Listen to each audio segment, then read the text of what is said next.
बोले भागवत भगवान की जय, बोले बाल कृष्ण लाल की जय, बोले संत भगवान की जय, बोले सदगुरुदेव भगवान की जय, बोले राम बलभद्र की जय, माता जानकी की जय, हनुमान जी महाराज की जय, बोले भूत भवन भगवान शंकर की जय, माता पार्वती की, स्वामी कार्तिकेय की, गणेश जी महाराज की जय, प्रयागराज तीर्थ की, बोले गंगा मैया की, यमुना मैया की जय, नर्मदा मात की जय, गोदावरी मात की जय, गैया मैया की जय, जय जय श्री राधे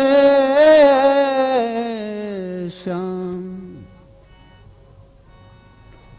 कर्तुम अकर्तुम अन्यथा कर्तुम, परब्रह्म परमात्मा कोटि मनमथ मनमथः अंतर्यामी आत्मस्वरूप हृदयाकाश में स्थित भगवान सांवले सलोने श्री कृष्ण के पाद पद्मों में प्रणाम करते हुए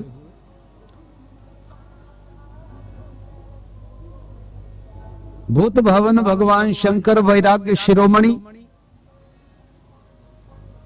को हृदयस्थ धारण करते हुए राम कथा के रसिक दास शिरोमणि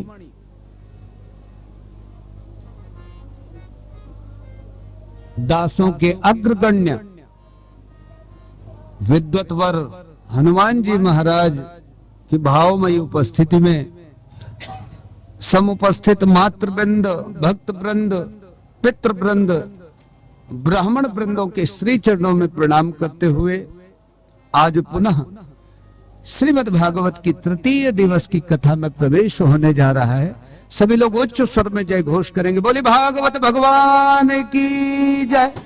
कल श्रीमद् भागवतांतर्गत हम लोग परीक्षितोपाख्यान में रमण कर रहे थे, विचरण कर रहे थे। परीक्षित परितः ईक्षितः, जो सब जगह भगवान को देख रहा है वही परीक्षित, उसको और कुछ नहीं दिख रहा है, क्योंकि अंदर एकमात्र परमात्मा की ही चाह है। जो अंदर चाह होती है वही तो बाहर परिलक्षित होता है, वही तो दिखता है। परीक्षित उत्पन्न हुए, कलयुग से भेंट हुई। कलयुग ने 4 स्थान मांगे, तो द्यूतम पानम स्त्रियः सूना यत्रा धर्मश चतुर्विध, 4 स्थान दी। द्यूत माने जुआ, जुए से झूठ की उत्पत्ति होती है। झूठ किससे उत्पन्न होता है? जुए से। जुआ मतलब आज की आधुनिक युग में सट्टा। पानम, पानम मतलब मदिरा, मदिरा से मद की उत्पत्ति होती है। मद का मतलब सामर्थ्य को भूल जाना। स्त्रिया, वेश्यालय, वेश्यालय में कामना की वृद्धि होती। और सूना, सूना मतलब हिंसा, हिंसा से वैर की वृद्धि होती है। भागवत कहती है कि जो लोग अपना कल्याण चाहते हैं उनको इन 4 चीजों से बचना चाहिए। और विशेष तौर पे कौन? विशेषतो धर्मशीलो राजा लोकपतिर गुरु। 3 लोगों को तो विशेष तौर पे इन चीजों से बचना चाहिए। कोई अज्ञानी व्यक्ति यदि गलती से इन चीजों का आश्रय ले ले तो उतना बड़ा अपराध नहीं है, लेकिन कोई संभ्रांत व्यक्ति जिसके कंधे पर समाज के निर्माण की जिम्मेदारी है, धर्मशील जो धर्मात्मा लोग हैं, महात्मा लोग हैं, वो राजा और लोकपतिर गुरु हो। लोकपति मतलब नेता, जो आधुनिक युग के नेता नहीं है वो गुरु। इन चार लोगों को इनका सेवन कदापि किसी भी परिस्थिति में नहीं करना चाहिए। कलयुग ने कहा महाराज आपके राज्य में ये चारों चीजें नहीं है, हम कहां जाएं? हम प्रजा हैं महाराज, हमें भगवान ने जैसा बना दिया हम वैसा बन गए हैं, और यदि तुम भगाओगे तो ये ठीक नहीं, तुम अपने राज्य में रखो, हमें ठीक करो। राजा का मतलब पिता, राजा का मतलब पिता। एक पिता के यदि 4 बच्चे हैं तो क्या चारों एक तरीके के होते हैं? चारों अच्छे होते हैं क्या? विभिन्न प्रकार के होते हैं, तो उनको समझा बुझा के ठीक किया जाता है। बोला महाराज हम कहां जाएं, हमें कोई उचित स्थान दो। पुनश्च याचमानाय, पुनः जब उसने याचना की तो रजो वैरंच पंचमम, एक स्थान और दिया परीक्षित ने, सुवर्ण। सुवर्ण मतलब धन। कल हमने विचार किया था कि कभी भी बुराई को उंगली मत पकड़ाओ। बुराई होती है कि पहले उंगली पकड़ती है। यदि उसको स्थान मिला तो फिर वो अपना प्रभाव बढ़ाएगी। आप कभी नाच नौटंकी देखने गए? रामलीला वगैरह गए? आप रामलीला में जाओ, जगह न मिले तो तुम केवल खड़े हो जाओ कहीं पर, केवल खड़े होने की जगह मिल जाए, 1 घंटे बाद बैठने की भी जगह मिल जाएगी।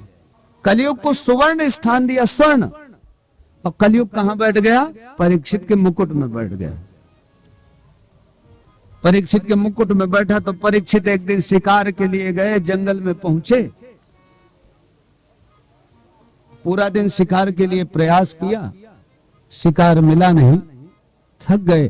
तो शमीक ऋषि का वहीं पर आश्रम था, जाकर के वहां पे जल की याचना की। और शमीक ऋषि मन बुद्धि चित्त प्राण के अवरुद्ध हो जाने से उनको कुछ सुनाई ही नहीं दे रहा था, सुन नहीं पाए। महाराज को ये लगा कि हमारा ये अपमान कर रहे हैं, सुन करके भी अनसुना कर रहे हैं, ये जल देना नहीं चाहते। एक मरा हुआ सर्प वहीं पे पड़ा था तो गले में डाल करके वापस आ गए। इधर उनका एक पुत्र था श्रृंगी, उसको पता चला कि हमारे पिता के गले में राजा ने सर्प डाल दिया, तो बड़ा क्रोध आया। उन्होंने श्राप दिया, इति लंघित मर्यादम तक्षकः सप्तमे हनि, सप्तमे अहनि। क्यों? 7वें दिन सर्प काटेगा। कारण बोले इति लंघित मर्यादम, राजा ने मर्यादा का उल्लंघन किया है। दुख की प्राप्ति कब हो रही है?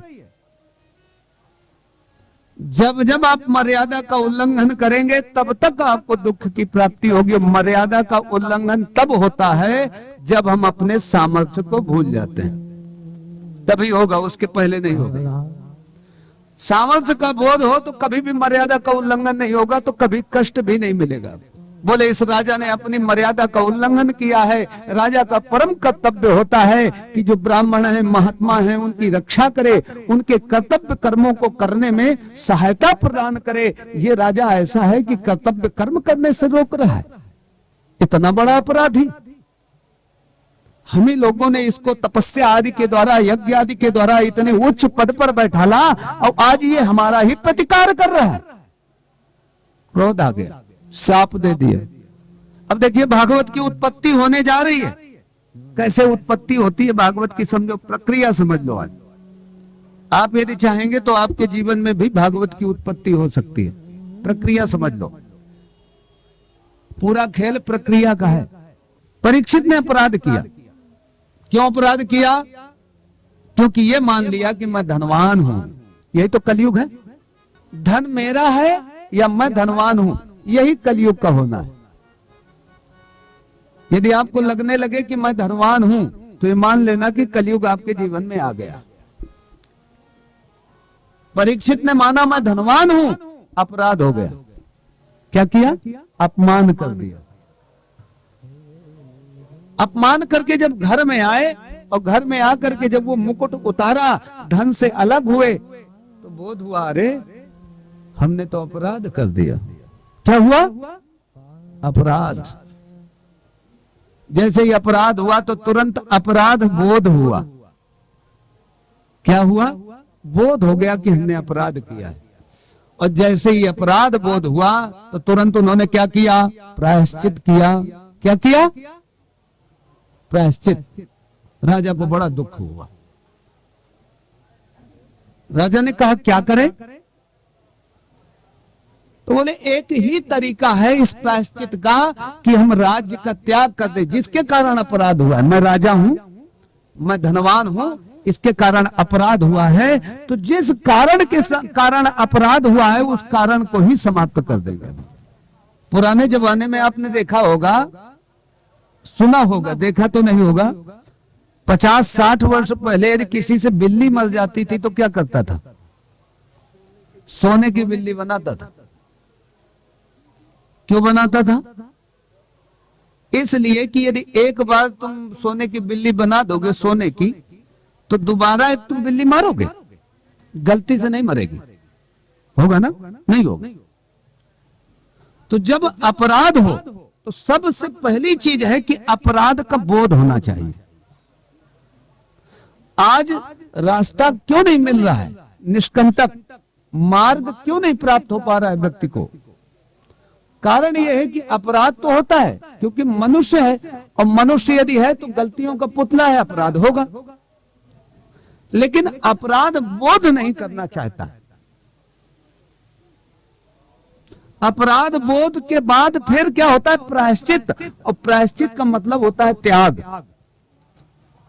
सबसे अच्छी वस्तु का त्याग करना चाहिए प्रायश्चित करना है। तो एक भोपाल में एक बहुत अच्छे व्यक्ति हैं, आपको हमें वो अश्विनी विभाग नाम है उनका। एक बार वो कहीं कलेक्ट्रेट गए तो बड़े असावधान व्यक्ति हैं, लेकिन हृदय के बहुत अच्छे व्यक्ति हैं। उनको ये नहीं पता रहता हम कर क्या रहे। तो गए तो कलेक्ट्रेट में गए तो नया नया जो IAS आया था, पोस्टेड हुआ था, उन्होंने गाड़ी बैक की, उसी की गाड़ी ठोक दी। अब ये डर गए, गाड़ी पकड़ी और सीधे भगे। तो हमसे बता रहे हैं, बोले महाराज हम जब भगे और 500 मीटर चले आए तो हमें ये विचार हुआ कि यार हम भग किससे रहे, गाड़ी तो हमने ठोक दी है। भले ही उस IAS ने देखा हो, लेकिन परमात्मा तो देख रहा है। तो वहां से गाड़ी फिर पलटाई, लौट के आए, वहीं पे गाड़ी खड़ी कर दी, वहीं पे पास में बैठ गए। जैसे ही वो IAS आया तो उसके चरणों में लौट गए। बोले महाराज हमसे गलती हो गई, आपकी गाड़ी को हमने ठोक दिया, ले उन्हें माफ करके चला गया। अपराध बोध बहुत जरूरी है। ये भगवत प्राप्ति के लिए सबसे पहली सीढ़ी है, सबसे पहला चरण। हाँ हरि सब पतितन का राजा। अपने आप को सबसे छोटा माना जाए, सबसे नीच माना जाए, सबसे खराब माना जाए, तब भगवत प्राप्ति होती। परीक्षित ने अपराध किया और अपराध बोध हुआ, और जैसे ही अपराध बोध हुआ तो उन्होंने संकल्प किया कि हम राज्य का त्याग कर देंगे। राज्य का त्याग किया, कहां पहुंचे? अच्छा, त्याग करो तो त्याग करके भटकना नहीं है। कुछ लोग घर का त्याग करते हैं और घर का त्याग करके क्या करते हैं? भीख मांगते हैं। जब भी घर का त्याग करो, घर छोड़ के जब भी जाओ, गुस्सा आ जाए कोई बुरी बात नहीं है। तुम्हें लगने लगे कि घर बिल्कुल बेकार है, ये लोग हमें परेशान कर रहे हैं, तो घर त्याग करके सीधे तीर्थ में जाओ और किसके पास बैठो? महात्माओं के पास। परीक्षित ने राज्य का त्याग किया, जन्मेजय को राज्य दिया और सीधे पहुंचे कहां? गंगा तट हरिद्वार में पहुंचे और जाकर के महात्माओं के बीच में बैठ गए। महात्माओं से कहा महाराज 7 दिन बचे हैं, कोई तरीका बताओ कि हम मुक्त हो जाए, हमें भगवान मिल जाए। महात्माओं ने कहा परीक्षित चिंता न करो, तुम्हारे पास तो 7 दिन है। राजा खटवांग ने तो 2 घटी में 48 मिनट में केवल भगवत प्राप्ति की थी। जैसे ही महात्माओं की प्राप्ति हुई तो क्या सिद्ध हो गया? मोरे मन प्रभु आस विश्वास मोरे मन प्रभु आस विश्वास राम ते अधिक राम कर दास राम ते राम कर दास। यदि भक्त की प्राप्ति हो रही है तो इसका मतलब क्या है? इसका मतलब यह है कि अब भगवान की प्राप्ति होने वाली है, निश्चित हो गया। उसी समय सुखदेव भगवान का प्राकट्य हुआ। बोले सुखदेव भगवान की जय। तत्राभवद भगवान व्यास पुत्र यदृच्छया गामटमानो नपेक्षा अलक्षलिंगो निजलाभतुष्टो भृतश्च बालैरवधूतवेश। बालकों की तरह नग्न वेश, मुख में हल्की हल्की मुस्कान और कोई आशा अपेक्षा नहीं। घूमते हुए सुखदेव भगवान परीक्षित के पास पहुंचे। परीक्षित ने देखा तो बड़े प्रसन्न हुए कि हमारा तो काम बन गया। व्यास जी कह रहे हैं हम भी उस मंडली में बैठे थे, जैसे ही अपने पुत्र को देखा तो हम खड़े हो गए। खड़े होकर के हमने प्रणाम किया, प्रणाम करके उसको आसन में बैठाला, उसकी चरण बंदन की। परीक्षित पहुंचे, चरणों के पास बैठ करके चरण दबाने लगे। बोले महाराज आपने बड़ी हमारे ऊपर कृपा की, हम तो बड़े चिंतित थे कि हमारा उद्धार कैसे होगा। आपने बड़ी कृपा की प्रभु, हमारे बस 2 प्रश्न हैं, उनका उत्तर दे दो। सुखदेव जी ने कहा पूछो। परीक्षित ने कहा महाराज प्रश्न ये है कि जो मरने वाला है, जो म्रियमाण है, जिसकी मृत्यु निश्चित हो चुकी है, उसको क्या करना चाहिए और क्या नहीं करना चाहिए। अब विचार करो, म्रियमाण कौन नहीं? मरना तो सभी को। जातस्य ही ध्रुवो मृत्यु। जन्म से जो सबसे महत्वपूर्ण चीज हमारे जीवन में जुड़ी है वो है मृत्यु। बाकी सारी चीजें अनिश्चित है। आप क्या बनोगे, क्या खाओगे, ये निश्चित नहीं है, अनिश्चित है। लेकिन मृत्यु निश्चित हो गई आज के बाद। ये प्रश्न केवल परीक्षित का नहीं है, जो यदि कोई माने कि केवल परीक्षित ने प्रश्न पूछा है, नहीं, हर व्यक्ति मृत्यु से जुड़ा हुआ। कौन नहीं मरेगा भाई? कोई आज मरेगा, कोई कल मरेगा, कोई परसों मरेगा। मृत्यु तो निश्चित है। तो ये प्रश्न क्या केवल परीक्षित का है? परीक्षित के ब्याज से ये प्रश्न हम लोगों के साथ जुड़ा है। ये हमारा प्रश्न है, सबका प्रश्न है। और जब सबका प्रश्न है तो भागवत भी सबकी है, किसी एक की नहीं है। इसीलिए व्यास जी ने जब मंगलाचरण किया है तो उन्होंने क्या बोला है? वहां पे रामम परम धीमहि बोल सकते थे व्यास जी, कृष्णम परम धीमहि बोल सकते थे, शंभुम परम धीमहि बोल सकते थे, शक्तिम पराम धीमहि बोल सकते थे, लेकिन क्या बोला? सत्यम परम धीमहि। रामानंदाचार्य बोल सकते थे कि भैया ये हमारा है भागवत, गौड़िया वाले बोलते हमारी भागवत है, शंकराचार्य वाले बोलते हमारी भागवत है, लेकिन सबके इष्ट में सत्य तो है। इसीलिए पक्षपात नहीं किया, उन्होंने बोला सत्यम परम धीमहि। तो भैया मृत्यु सबसे जुड़ी है, तो ये भागवत सबकी है। सुखदेव जी ने कहा परीक्षित बड़ा उत्तम प्रश्न पूछा है आपने।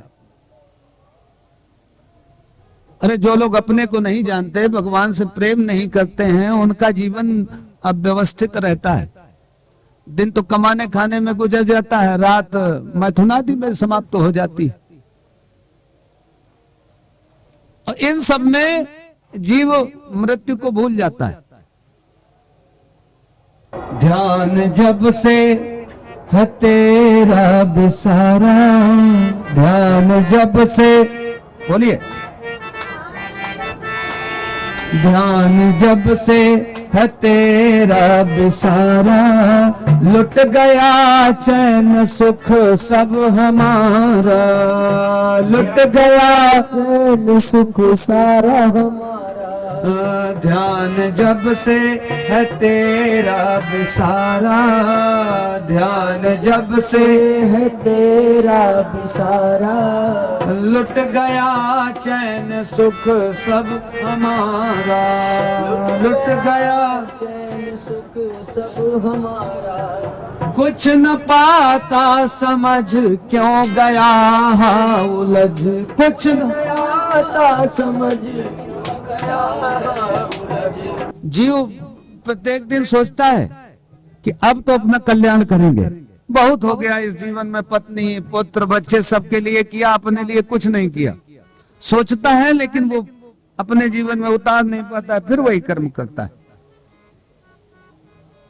कुछ न पाता समझ क्यों गया उलझ, कुछ न पा उलझ जग की उलझन से आमन दोबारा, जग की उलझन से आमन दोबारा, लुट गया चैन सुख सब हमारा, लुट गया। हाँ करूं क्या जतन त्याग हरि सुधि रतन, हाँ करूं क्या जतन। गीता में भगवान ने बोला है कि ये जो जीव है वो कौन है, मम एव अंशः, मेरा अंश। और हम उसको भूल गए, संसार में आए, संसार की आसक्ति ने हमें इस तरीके से घेरा, ऐसा फंसाया कि हम उस बनाने वाले को भूल गए। कितने कृतज्ञ हैं। हमारे दुख का कारण क्या है? दुख का कारण है कि उस परमात्मा को हम भूले बैठे। लुट गया चैन सुख सब हमारा, लुट गया रहा करूं क्या जतन त्याग हरि सुधि रतन, हा करूं हृदय गहने लगा कांच पारा, हृदय गहने लगा कांच पारा, लुट गया चैन सुख सब हमारा, लुट गया। यत्न करता हूँ पर मत बचा कर नजर, यत्न करता हूँ पर, प्रयास तो करते हैं हम थोड़ा थोड़ा, लेकिन सफल नहीं हो पा रहे। वासना इतनी भयंकर बैठी हुई है कि छूट नहीं पा रहे। किसी महात्मा का बल मिल जाए, सत्संग का बल मिल जाए तो हम छूट जाए। दो मित्र थे, एक मित्र बड़ा होकर के राजा बन गया और छोटा वाला बन गया, दूसरा जो मित्र था वो चोर बन गया। एक दिन वो कारागार में बंद हुआ तो उसको पता चला कि जिस कारागार में हम बंद हैं, जिस राज्य में हम बंद हैं, इस राज्य का जो राजा है वो तो हमारा मित्र है। चिट्ठी लिखी, बोला महाराज हम तो आपके मित्र हैं, मैं छुड़वा लो। राजा ने इतना सुंदर उत्तर दिया, बोले महाराज हम छोड़ तो दें लेकिन तुम हमारे पास आ जाओ तो हम छोड़ दें, हम ऐसे नहीं छुड़वाएंगे, तुम हमारे पास आ जाओ। हम संसार में फंसे, ये बिल्कुल सही बात है, लेकिन हम जा नहीं पा रहे हैं। यदि पहुंच जाए, किसी महात्मा के चरणों में पहुंच जाए तो छूट जाए। यत्न करता हूँ पर मत बचा कर नजर, यत्न करता हूँ पर मत बचा कर नजर, यत्न करता हूँ पर मत बचा कर नजर, करती है इंद्रियों का प्रचारा, करती है इंद्रियों का प्रचारा, लुट गया चैन सुख सब हमारा, लुट गया सुख सब हमारा। इसलिए प्रार्थना करो उस ईश्वर से कि प्रभु कोई ऐसा भक्त दिला दो, कोई ऐसा महात्मा, ऐसे महात्मा से मिला दो कि हमारा कल्याण कर दे, क्योंकि बिना भगवत कृपा के पार होना बड़ा मुश्किल है। अरे सामर्थ्य है नहीं है, आज आंख देख रही है, कल का और न देख पाए। शरीर प्रतिक्षण क्षीण हो रहा है, नष्ट हो रहा है। उम्र बढ़ रही है लेकिन शरीर नष्ट हो रहा है, उम्र कम हो रही है, बढ़ नहीं, उम्र बढ़ रही है। लोगों को लगता है कि हम 20 साल के हो गए, हम 25 साल के हो गए, तुम्हारे जीवन के 25 साल कम हो गए। इसलिए भगवान से प्रार्थना करो कि प्रभु इस संसार सागर से पार करके अपनी नखमणि चंद्रिका का आश्रय दो, निश्चित पार कर देंगे। बड़े दयावान है, बड़े कृपावान। हे कृपा धाम अब कर सुरति बान कब, हे कृपा कर सुरति बान कब, दोगे निदान बढ़ा कर सहारा, दोगे निदान बढ़ा कर सहारा, लुट गया चैन सुख सब हमारा, लुट गया सुख सब हमारा, लुट गया चैन सुख सब हमारा। सुखदेव जी ने कहा परीक्षित दुखी मत हो, सबसे पहले तो दुख का त्याग कर दो। तुम्हारे पास 7 दिन है, एक दिन नहीं 7 दिन है, और सबके पास 7 दिन है। सबसे पहले तो तुम दुखी मत हो, दूसरा डरो मत, क्योंकि सब मरेंगे, केवल तुम्ही को थोड़ी ना मरना है। अकेले मरना हो तो दुख हो, मरना तो सबको है, तो दुख किस बात का और भय किस बात का। तो बोले प्रभु हम अभय कैसे हों, हमें तो डर लग रहा, हमें भय है कि हम इस संसार को छोड़ करके चले जाएंगे। बोले हम तुम्हें तरीका बताते हैं। बोले सबसे पहले इस संसार को भगवत स्वरूप जान करके धारण करो कि ये संसार भगवान ने बनाया है, ये जो कुछ है सब भगवान का है।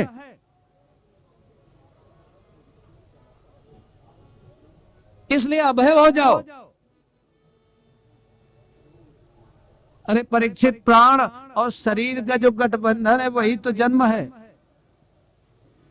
और गठबंधन की जगह पे वियोग हो जाए तो मृत्यु हो गई। परीक्षित तुम्हें नहीं मर रहे हो, सब मरते हैं। यहां पे जो आया है सब जाएगा एक ना एक दिन। इसलिए परीक्षित संसार की सृष्टि चक्र को समझो। तुम्हें हम बताते हैं कि संसार कैसे बना है। परीक्षित ने कहा प्रभु बताओ कैसे बना। बोले नारायण भगवान ने सबसे पहले ब्रह्मा जी को उत्पन्न किया। ब्रह्मा जी जब उत्पन्न हुए तो चारों तरफ देखा तो 4 मुख, सर्वत्र जल ही जल। तो ब्रह्मा जी ने विचार किया कि हमारा उत्पन्न करता कौन है, किसने हमें उत्पन्न किया है। तो जिस कमल कर्णिका पे बैठे थे उसी कर्णिका को पकड़ के नीचे चले गए। 100 वर्ष तक, दिव्य वर्षों तक घूमते रहे लेकिन पता नहीं चला। लौट के आके फिर बैठ गए। आकाशवाणी हुई, ब्रह्मा जी तप करो। ब्रह्मा जी तप करने लगे, तप किया, भगवान प्रकट हुए और भगवान ने चतुश्लोकी भागवत का उपदेश किया। 4 श्लोक हैं सबसे पहले भागवत में। अहमेवासमेवाग्रे नान्यत यद सद सत्परम पश्चादहम यदेतच्च यो वशिष्येत सोऽस्म्यहम्। ब्रह्मा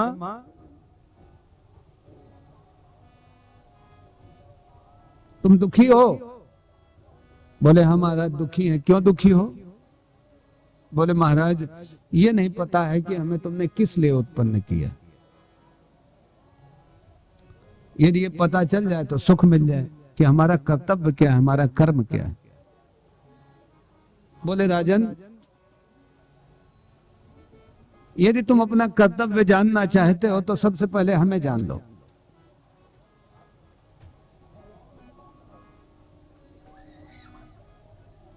बोले ब्रह्मा तुम हमें जानो, मैं कौन? अहमेवासमेवाग्रे। बोले संसार उत्पन्न होता है, संसार का पालन पोषण होता है, अंत में संसार समाप्त हो जाता है, लेकिन ब्रह्मा मैं रहता हूं। नष्ट कौन हो रहा है? संसार नष्ट हो रहा है, लेकिन मैं नष्ट नहीं होता हूं। तो बोले महाराज जब आप ही आप हैं, आपके अलावा कुछ नहीं है, तो फिर आप दिखते क्यों नहीं हो? दिखना भी तो चाहिए। आप कह रहे हो कि हम ही हम हैं और संसार नष्ट होता है, तो फिर प्रभु आप दिख क्यों नहीं रहे हो? जीव जबते हरि ते बिल गान्यो, जीव जबते हरि ते बिल गान्यो, तब ते देह नेह निज जान्यो, तब ते देह गेह निज जान्यो, माया बस स्वरूप बिसरायो, तेहि भ्रम ते दारुण दुख पायो। ब्रह्मा जी तुम भूल गए हो, हम कहीं नहीं गए थे, हम तो यहीं पे थे, लेकिन तुमने अपने आप को भुला दिया, इसलिए तुम हमें नहीं जान पा रहे। तुम्हें यदि अपने को जान जाओ कि तुम कौन हो, तुम्हारा संबंध किससे है, तुमने जीवन किस लिए इस धरती पे आकर के लिया है, तुम्हारा जन्म क्यों हुआ है, यदि इन सब चीजों को जान जाओ तो तुम्हें यह बोध हो जाएगा कि मैं कौन हूं। लेकिन तुम अपने आप को भूले बैठे हो। अच्छा परमात्मा नहीं भूला है? परमात्मा तो घोषणा कर रहा है कि मेरा ये अंश है, ये जीव जो है ये मेरा अंश है, लेकिन हम भूल गए।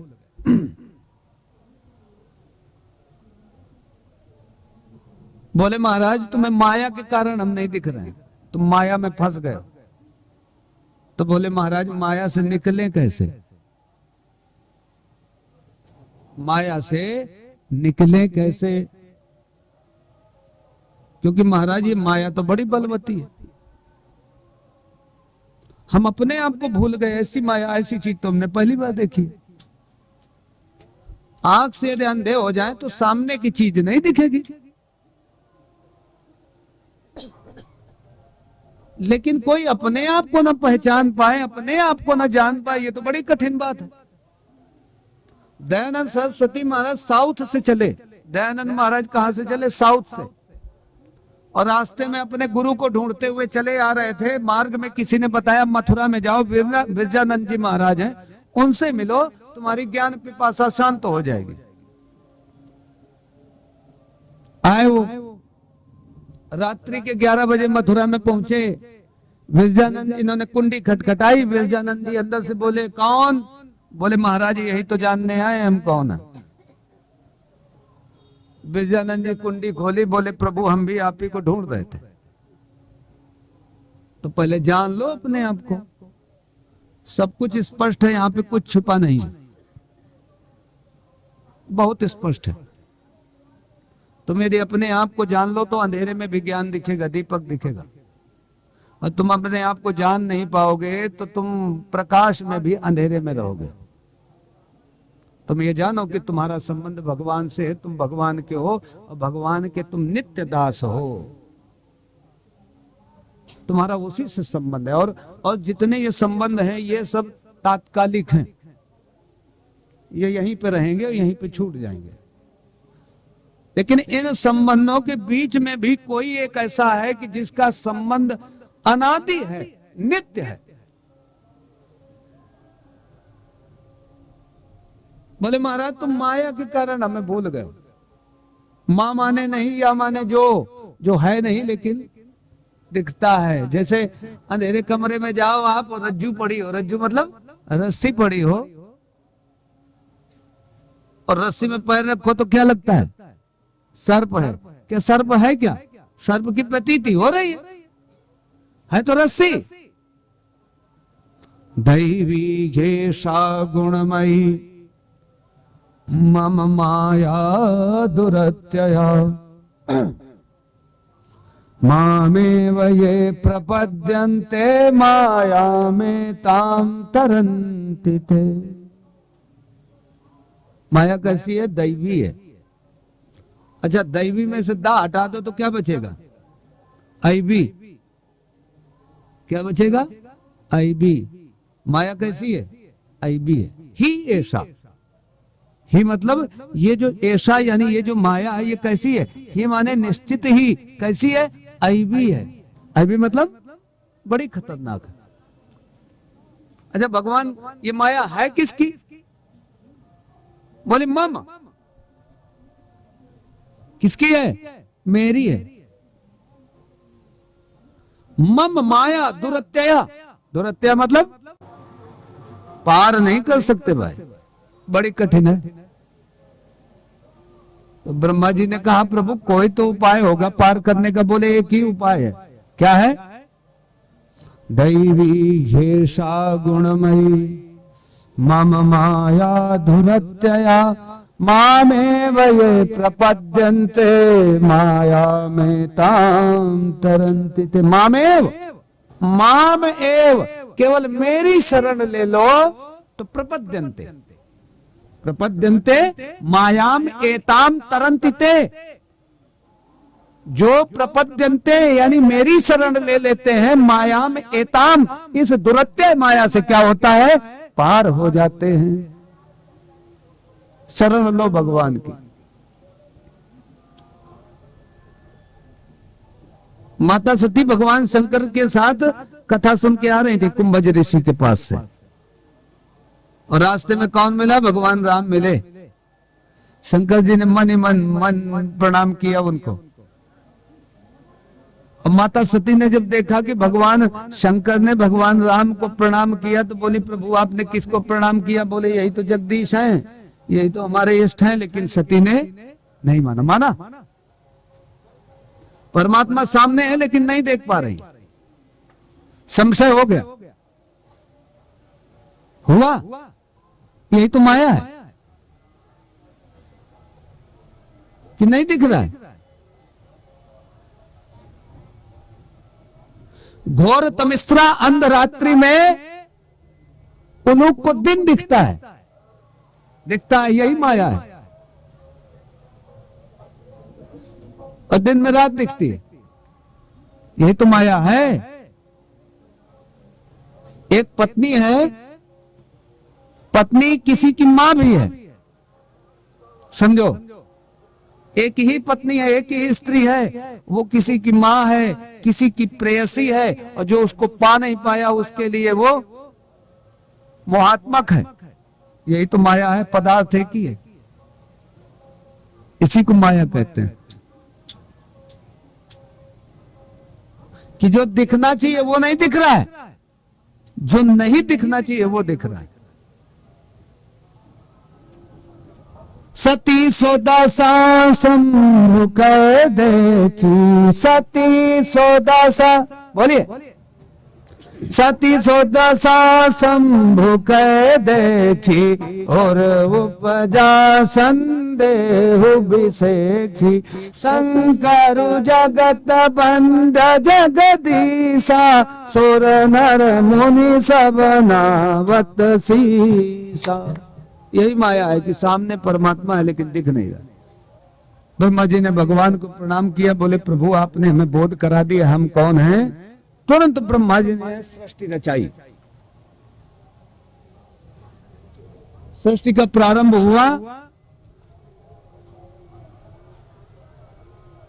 तो बेचारे चिंतित बैठे थे कि हम करें कैसे सृष्टि। तो नासिका से एक अंगूठे के बराबर वराह उत्पन्न हुआ, देखते ही देखते वो हाथी के बराबर हो गया, और जा करके समुद्र में गया और हिरण्याक्ष को मार करके पृथ्वी को लेकर के आया। बोलिए वारा भगवान की जय। अब मनु और शतरूपा का प्राकट्य किया। मनु शतरूपा से 2 पुत्र 3 पुत्रियां उत्पन्न हुई, प्रियव्रत और उत्तानपाद, देवहूति, आकुति और प्रसूति। परीक्षित ने कहा महाराज हमें मनु भगवान के वंश का वर्णन सुनाओ। बोले महाराज ब्रह्मा जी ने कर्दम को उत्पन्न किया अपनी छाया से। कर्दम उत्पन्न हुए, बोले प्रभु क्या करें, क्या आज्ञा है? बोले जाओ संतति उत्पन्न करो। कर्दम जी तपस्या के लिए पहुंचे, भगवान की बड़ी विलक्षण तपस्या की। भगवान प्रकट हुए, बोले कर्दम हम जानते हैं तुम किस उद्देश्य के साथ तपस्या कर रहे हो। आज से तीसरे दिन मनु महाराज अपनी पत्नी और अपनी पुत्री के साथ तुम्हारी कुटिया में आएंगे और तुमसे अपनी पुत्री की विवाह की इच्छा करेंगे। मना मत करना, विवाह कर लेना। और बोले निश्चित समय पर हम भी उस पुत्री के गर्भ से उत्पन्न होंगे तो तुम्हारे गृहस्थ धर्म का पूर्णत्व प्राप्त हो जाएगा, तुम्हारा गृहस्थ धर्म पूर्ण हो जाएगा। कर्दम महाराज पहुंचे और जैसा भगवान ने कहा था उस दिन मनु महाराज अपनी पत्नी, अपनी भार्या शतरूपा और देवहूति के साथ उपस्थित हुए। बोले भागवत भगवान की जय। कर्दम जी ने देखा कि अरे महात्मा आया हमारे दरवाजे, और वो भी राजा। बड़ा स्वागत सत्कार किया, बैठाला उनको। कर्दम ने कहा महाराज क्यों आए, बताओ। इस छोटी सी कुटिया में यहाँ पे तो कुछ है नहीं है, आप आए हैं तो कुछ तो कारण होगा। बोले महाराज हमारे एक पुत्री है और विवाह के योग्य भी है। ऐसा नहीं कि छोटी सी पुत्री हम लेकर के आगे विवाह करने। जो लोग बालकी छोटी छोटी बच्चियों को विवाह करते हैं उनको शास्त्र का अनुशीलन करना चाहिए। देखें वो कि पुत्री जब तक वयस्क ना हो जाए, जब तक ये कहने लायक ना हो जाए कि हमें विवाह करना है, तब तक नहीं करना चाहिए। अच्छा बुरा जब समझने लगे तब विवाह होता है। ये शास्त्र कह रहा है, हम नहीं कह रहे हैं। बोले महाराज एक पुत्री है, देवहूति नाम है, और इसके अंदर विवाह करने की इच्छा भी है। और ये आपके विषय में इसने बहुत कुछ सुन रखा है, तो ये आपको बड़ा प्रेम करती है, ये चाहती है कि आपसे विवाह हो जाए। कर्दम जी ने कहा महाराज विवाह तो हम भी करना चाहते हैं, आप आए हैं तो आप ठीक आए हैं, सही घर पे आए हैं, विवाह तो करना है। और आपकी पुत्री रूपवान भी है, सुंदर भी है, लेकिन एक शर्त है, जैसे ही संतान होगी वैसे हम तो संन्यास ले लेंगे। मनु महाराज ने अपनी पुत्री देवहूति से पूछा कि देखो भाई ये वर है और ये सामने तुम्हारे बैठा है, वो ऐसा ऐसा बोल रहा है, ये कह रहा है हम संन्यास लेंगे संतान के होने के बाद। देवहूति ने कहा हमें पसंद है। जब भी वर ढूंढा जाए, कन्या के द्वारा वर ढूंढा जाए, तो दो चीजें ध्यान में रखें। एक चीज त्याग, पुरुष का जो पुरुषत्व है वो त्याग में टिका है। पुरुष के अंदर ये त्याग नहीं है, और स्त्री के अंदर यदि ममता नहीं है, धैर्य नहीं है, तो फिर पाणी ग्रहण संस्कार नहीं करना चाहिए। विवाह हुआ, अब आप विचार करो कि माता देवहूति कैसी है, सप्तद्वीपवती सम्राट की इकलौती पुत्री। अब विवाह किसके साथ हुआ? जिसके पास खाने का सहारा नहीं है कि सुबह भोजन मिल जाएगा तो दोपहर को मिलेगा कि नहीं मिलेगा, दोपहर को मिल गया तो शाम को मिलेगा कि नहीं मिलेगा। ऐसी परिस्थिति में रह करके माता देवहूति ने कर्दम भगवान की बड़ी दिव्य सेवा की। सुखदेव जी कहते हैं परीक्षित, माता देवहूति का एक गुण बड़ा विशिष्ट था, पति में इंगित कोविदा, पति के इशारे को समझने में बड़ी कुशल थी। जिसको सेवा करनी हो ना, उसके लिए सेवा कैसे की जाती है वो भागवत बता रही है। सेवा धर्म परम गहना योगी नाम अप्यगम्य। सेवा धर्म बड़ा कठिन है, योगियों के लिए भी बड़ा अगम्य है, वो नहीं कर पाते। माता देवहूति ने कैसी सेवा की उस पर देखो, विचार करो आप। सुखदेव जी कहते हैं, परीक्षित, माता देवहूति ने ऐसी दिव्य सेवा की कि कर्दम भगवान प्रसन्न हो गए। विश्रम्भेणात्म शौचेन गौरवेण दमेन च शुश्रूषया सौहृदया वाचा मधुरया च भोः। सेवा का पहला गुण, सेवा का पहला गुण, सेवा कैसी करनी चाहिए आप विचार करो। शुश्रूषया पहला गुण है, विश्रम्भेण, जिसकी सेवा कर रहे हो उस पर विश्वास होना चाहिए। बिना विश्वास के सेवा हो सकती है?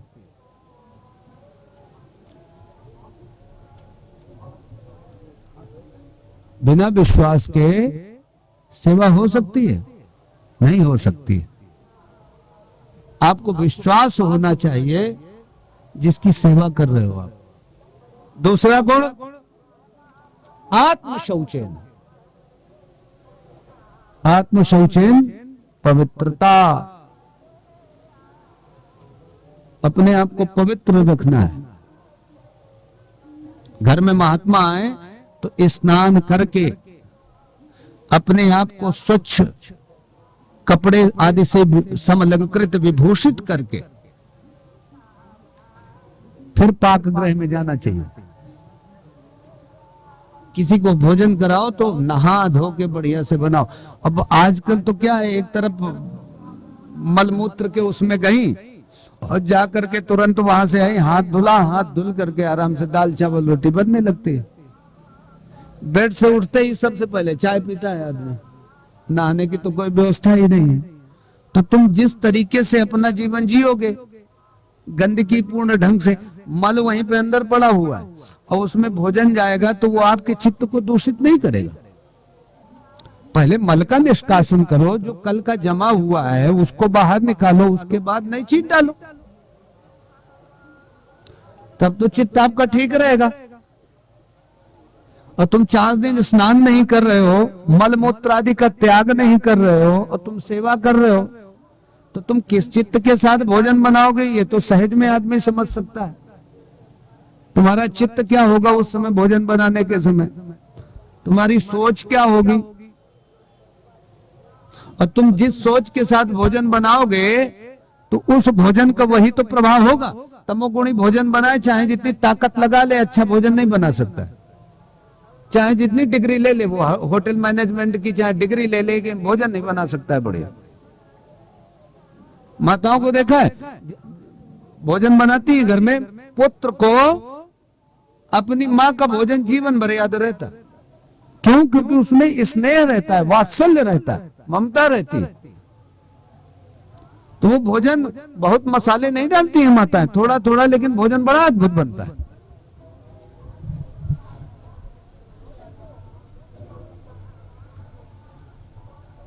तो शुद्धता का विशेष तौर पे ध्यान रखना चाहिए। भोजन जब भी बनाएं तो स्नान आदि से निवृत्त होकर के बनाएं, भोजन स्नान करें, नहाएं धोएं।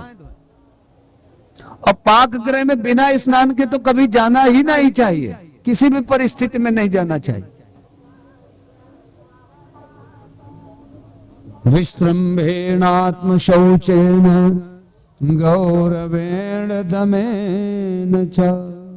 तीसरा, गौरव का भाव होना चाहिए। स्त्री यदि पति की सेवा कर रही है तो वो ये जाने कि हम किस परिवार से हैं, इसका बोध होना चाहिए। माता सीता जब लंका में थी तो हनुमान जी गए और माता सीता की जब कृष काय देखी, कृष काय अवस्था देखी, बड़ी दुबली पतली स्थिति में देखा, दुखी देखा, तो माता सीता से हनुमान जी ने कहा, माँ राम जी का तो कुछ पता नहीं है कब आएंगे, तुम एक काम करो, हमारे कंधे में बैठो, हम आपको लेके चलते हैं।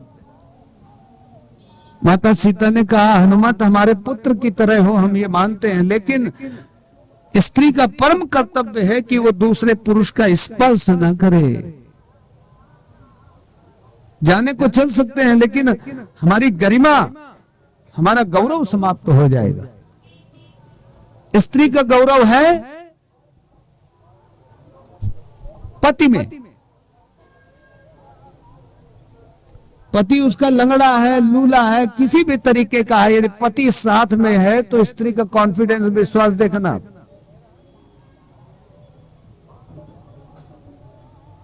पैसे नहीं भी होंगे तब भी वो मार्केट में चल रही होगी तो वो कोशिश करेगी, सामान को देखेगी, भले ही ना खरीदे लेकिन देखेगी। और पास में पिता हो, विवाह के 10 साल बीत गए हो, 20 साल बीत गए हो, पिता भी कहे कि बिटिया तुम साड़ी ले लो, तो वो नहीं खरीद पाएगी, विश्वास नहीं ला पाएगी। और पति साथ में है, भले ही जेब में उसके पैसे ना हो लेकिन उसको एक गौरव का भाव रहता है कि हमारा पति है। आपने ऑफिसरों की पत्नियों को देखा होगा जो IAS-PCS होते हैं। IAS-PCS तो वो घर में आके बिल्कुल जीरो हो जाते हैं, लेकिन पत्नियां उनकी जो होती हैं वो IAS से ज्यादा उनका शासन चलता है। गौरव का भाव होना चाहिए। अच्छा, गौरव के अकेला गौरव नहीं होना चाहिए, दमेन चा, दम माने इंद्रिय निग्रह भी होना चाहिए। इंद्रिय निग्रह, इंद्रियों में नियंत्रण होना चाहिए। अब मार्केट में आजकल तो ऐसी व्यवस्था है कि किसी भी मॉल में जाओ, यदि आपको एक चीज लेनी है तो 10 चीजें वहां पे सामने बैठी हैं, ऐसा लगता है सारी चीजें हम खरीद लें। नियंत्रण होना चाहिए आपके जीवन में कि हमें क्या लेना है, क्या खरीदना है, कौन सी चीज हमें जरूरी है, जो जरूरी नहीं है उसको हमें अपने जीवन में नहीं रखना है। शुश्रूषया सौहृदेन वाचा मधुरया च भो। शुश्रूषया, फिर सेवा करनी चाहिए। और सबसे बड़ा गुण है जो सेवा करे वो मौन होकर के करे, बोले मत ज्यादा, क्योंकि ज्यादा बोलने से सेवा में विघ्न आ जाता है। अनुद्वेग करम वाक्यम सत्यम प्रिय हितं च यत्। वशीकरण एक मंत्र है, तज दे वचन कठोर, ऐसी वाणी बोलिए मन का खोए, औरन को शीतल करे आपहु शीतल होए। कदम जी प्रसन्न हो गए, बोले देवहूति तुमने तो बड़ी अद्भुत सेवा की। बोले देवी मांग लो, क्या चाहिए? बोले महाराज क्या चाहिए? आपने कहा था कि संतान उत्पन्न करनी है, तो अब संतान उत्पन्न की जाए। कदम भगवान ने एक बड़ा विचित्र विमान बनाया और 100 वर्षों तक विहार किया, 9 कन्याएं उत्पन्न की। कदम भगवान ने कहा भैया हम तो चले, हमने पहले ही बोला था कि जैसे ही संतान होगी हम चल देंगे, चले जाएंगे। माता देवहूति ने चरण पकड़ लिए, बोले प्रभु ये तो कन्या है, इनका विवाह कर देंगे तो हमारी सेवा कौन करेगा, हमारी देखरेख कौन करेगा? कदम जी ने कहा बात तो ठीक कहती हो। पुनः कदम जी ने तपस्या की और तपस्या करके पुनः गर्भ धारण किया। माता देवहूति ने कपिल भगवान का प्राकट्य हुआ। बोले कपिल भगवान की जय।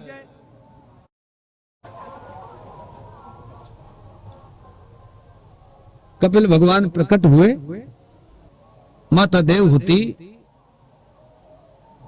ने भगवान के चरणों में प्रणाम किया और रोने लगे। बोली प्रभु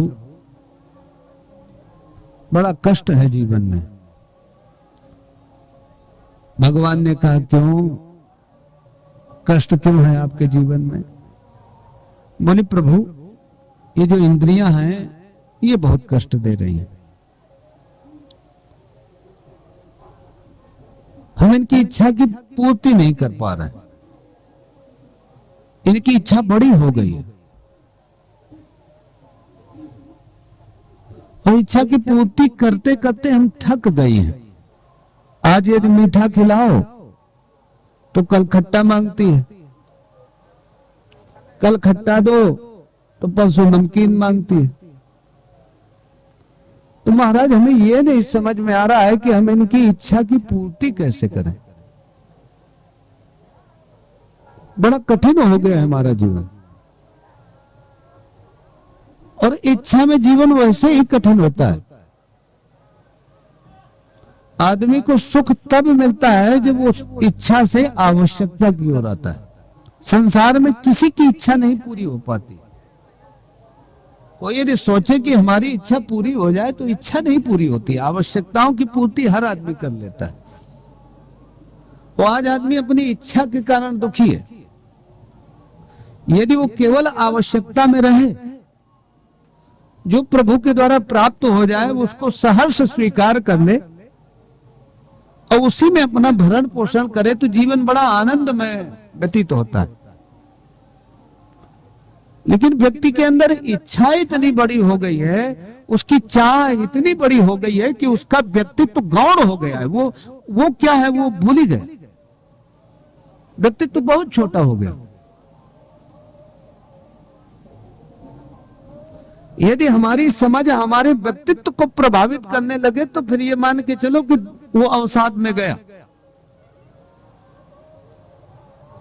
अवसाद क्या है? व्यक्तित्व आपका छोटा हो जाए, समझ आपकी बड़ी हो जाए, यही तो अवसाद है, और थोड़ी ना है कुछ।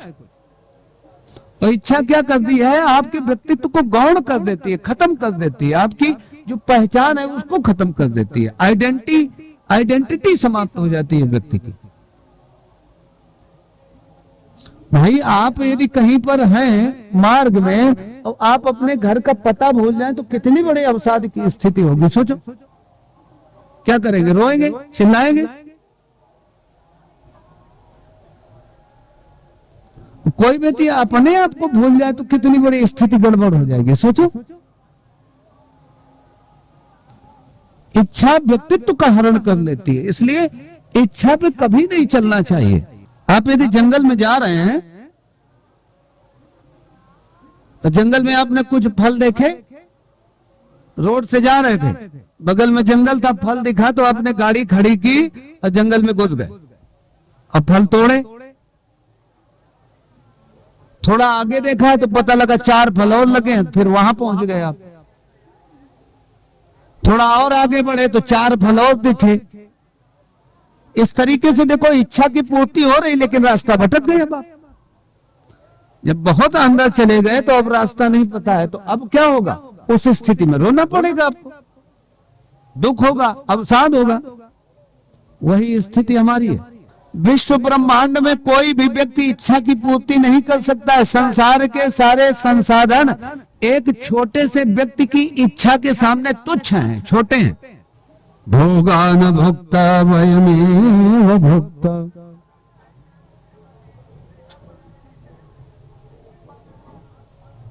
इच्छा, हम वस्तुओं को भोग नहीं करते हैं, वो वस्तुएं हमारा भोग करती है। इच्छा में मनुष्य खुद भोगा जाता है, वो दूसरों को भोग नहीं कर पाता है। घरों में देखा होगा देवरानी जिठानी में झगड़ा होता है कभी कभी। तो झगड़ा क्यों हो रहा है? एक के पास 50 साड़ियां हैं, एक के पास 40 साड़ियां हैं, 40